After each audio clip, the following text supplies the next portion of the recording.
न शोकको संवेदना छ न तिर्खाको सम्झना। आजको दिन रातो रङ्गको दिन, पवित्रताको दिन, सङ्गीतको दिन अनि नृत्यको दिन।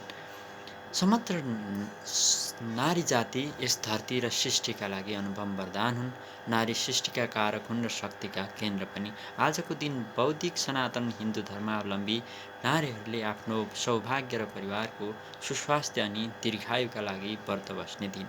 अविवाहित नारीहरूले आफूले भने जस्तै वर पाइयोस् भनी भगवानसँग आह्वान गर्ने दिन। आजको दिन मनोकामना पुरा हुने विश्वासको दिन अनि आजको दिन हर्षको दिन।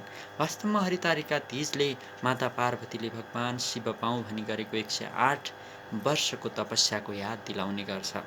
आधुनिक कालमा वरवधूले त्यस्तो तपस्या गर्नुपर्ने अवस्था त छैन। तथापि सामाजिक बन्धन, आर्थिक असमानता र भौतिकवादी सोचले धेरै नै प्रेम कथाहरू धोइएर जाने हामी सबैलाई थाहा छ।